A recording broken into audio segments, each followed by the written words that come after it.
There are even bioluminescent mushrooms.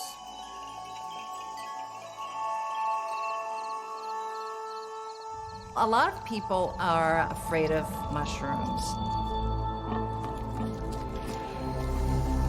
People associate mushrooms and fungi, mold, with death and decay, which makes sense. There's a lot of fear because of fungi's role in the cycle of life. They decompose dead and dying organisms and move all those nutrients back into the cycle.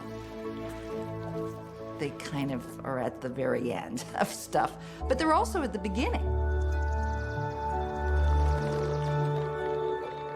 Once you start working with mushrooms, you get drawn in.